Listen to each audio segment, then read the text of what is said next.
Dear students, السلام علیکم and welcome to virtual academy.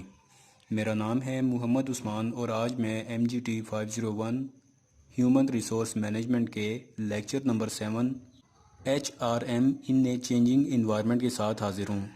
Us lecture میں ان تمام چیلنجز کا ذکر کیا جائے گا جن چیلنجز کو آرگنائزیشنز ڈائریکٹلی فیس کر رہی ہیں۔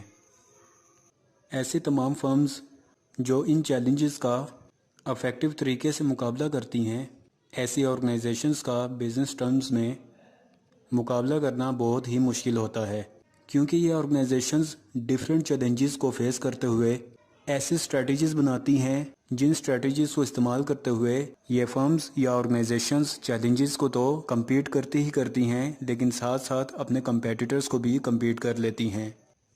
بنیادی طور پر ان چیلنجز کو 3 کیٹیگریز میں ڈیوائڈ کیا گیا ہے، جس میں انوائرمنٹل چیلنجز، آرگنائزیشنل چیلنجز اور انڈیویجول چیلنجز شامل ہیں۔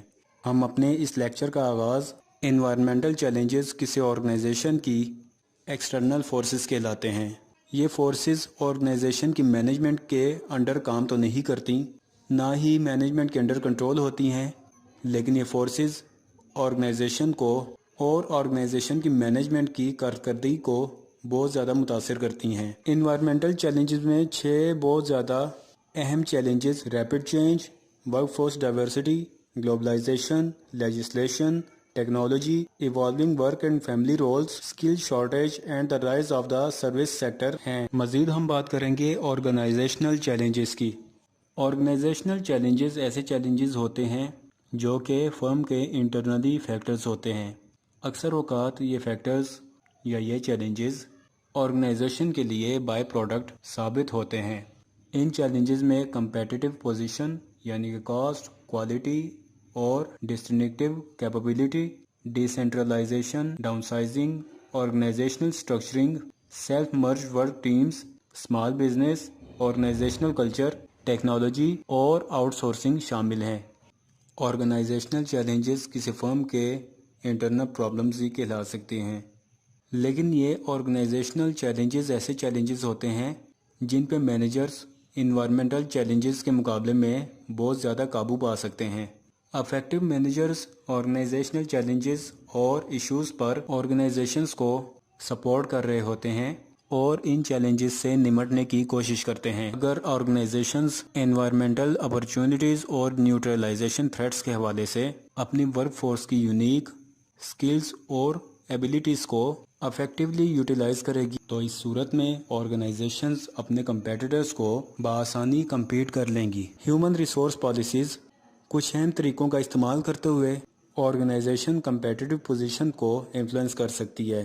ان طریقوں میں controlling cost, improving quality, creating distinctive capabilities اور ری اسٹرکچرنگ شامل ہے۔ ڈیئر اسٹوڈنٹس، اب ہم ان طریقوں کو بریفلی ایکسپلین کرتے ہیں۔ آرگنائزیشنز کمپیٹیٹو ایڈوانٹیج اس صورت میں لے سکتی ہیں کہ اگر اپنی کاسٹ کو لو رکھیں یا مینٹین رکھیں اور کیش فلو کو اسٹرانگ کریں۔ آرگنائزیشن کا کمپنسیشن سسٹم جو کہ innovative reward strategies to control labour cost استعمال کرتا ہے، یہ سسٹم آرگنائزیشن کی گرو میں بہت اہم کردار ادا کرتا ہے۔ اگر آرگنائزیشنز میں لیبر کاسٹ کو کنٹرول کر لیا جائے تو اس طریقے سے آرگنائزیشن کمپیٹیٹیونیس کو انہینس کر سکتی ہیں۔ ان طریقوں کا استعمال کرتے ہوئے آرگنائزیشنز کی ان اسٹریٹجیز کی وجہ سے کمپنی ورکرز اس کمپنی کے ساتھ لانگ ٹرم کام کرنا زیادہ پریفر کرتے ہیں۔ دوسرا آرگنائزیشنل چیلنج امپروونگ کوالٹی ہے۔ اس طریقہ کار میں آرگنائزیشنز کمپیٹیٹو ایڈوانٹیجز اس صورت میں حاصل کر سکتی ہیں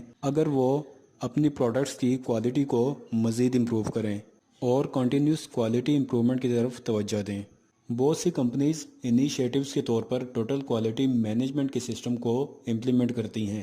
ٹوٹل کوالٹی مینجمنٹ ایک ایسا سسٹم ہوتا ہے جو پروڈکٹ اینڈ سروسز کی کوالٹی کو بہتر امپروو کرنے کے لیے ڈیزائن اور امپلیمنٹ کیا جاتا ہے۔ بہت سی کمپنیز TQM سسٹم کو انیشیٹوز کے طور پر لیتی ہیں۔ اس میں ایسے پروگرامز ڈیزائن کیے جاتے ہیں جو کمپلیٹ پروڈکشن پروسیس پر امپلیمنٹ کیے جاتے ہیں، جس کی مدد سے ان پٹ سے لے کر فائنل پروڈکٹ اینڈ سروسز تک ہر پروسیس اور پروڈکٹ میں کوالٹی کے معیار کو پرکھا جاتا ہے اور یقینی بنایا جاتا ہے کہ تمام پروڈکٹس اینڈ سروسز کوالٹی کے مطابق ڈیزائن کی گئی ہیں یا پروڈیوس کی گئی ہیں۔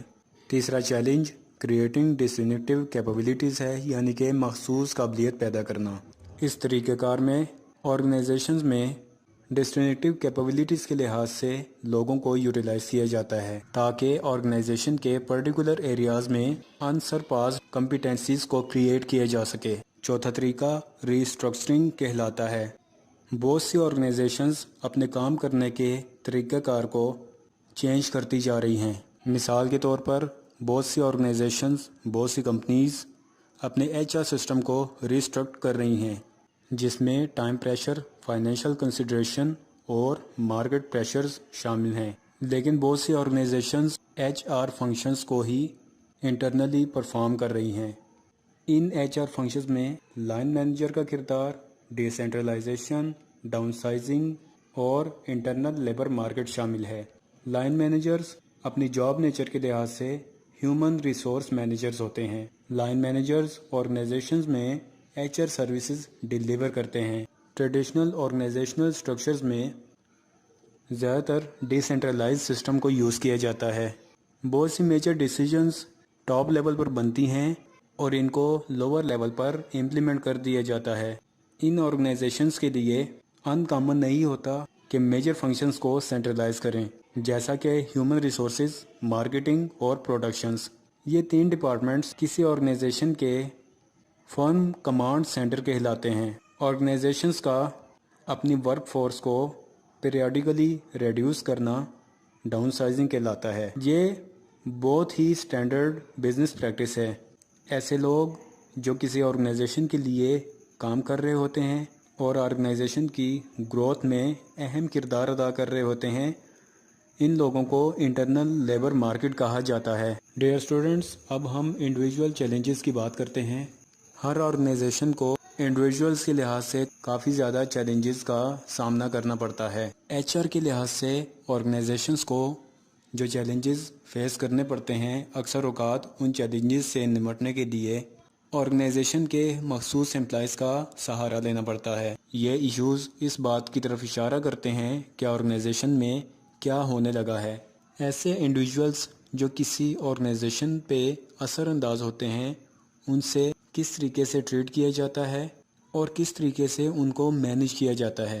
موجودہ دور میں جو بہت زیادہ چیلنجز فیس کرنا پڑ رہے ہیں، ان میں productivity, ethics and social responsibility, empowerment, brain drain, job security اور میچنگ پیپل اینڈ آرگنائزیشنز شامل ہے۔ پروڈکٹیوٹی ایک ایسی میئرمنٹ ہے جس میں آرگنائزیشن ایسٹیمیٹ کرتی ہے کہ کتنی ویلیو آف انڈیویجول امپلائیز شامل کی جائے تاکہ آرگنائزیشن کی گڈز اینڈ سروسز کو پروڈیوس کیا جا سکے۔ مور کانفیڈنٹ اور اسٹرانگر ہونے کا پروسیس امپاورمنٹ کہلاتا ہے۔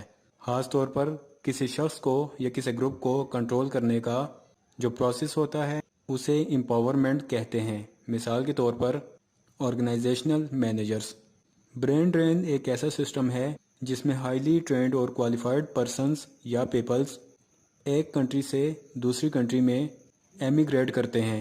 کسی آرگنائزیشن میں ایکٹیویٹی کو کنڈکٹ کرنے اور پرسن بیہیویئرز کو کنٹرول کرنے کے مورل پرنسپلز ایتھکس کہلاتے ہیں، جبکہ سوشل رسپانسبلٹی ایک ایسا ایتھیکل فریم ورک ہے جو کسی آرگنائزیشن کو یہ بتاتا ہے کہ اس آرگنائزیشن کی سوسائٹی کو بینیفٹ پرووائڈز کرنے کی کچھ اوبلیگیشنز ہیں۔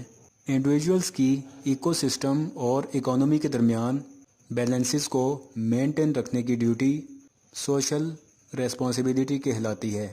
کسی آرگنائزیشن میں امپلائیز کی فیوچر جاب سیکیورٹی کے حوالے سے عدم تحفظ کو جاب انسیکیورٹی کہا جاتا ہے، یعنی کہ کمپنی کے امپلائیز کو اس بات کی گارنٹی نہیں ہوتی کہ وہ فیوچر میں اسی آرگنائزیشن میں کام کریں گے یا اس آرگنائزیشن کا حصہ ہوں گے۔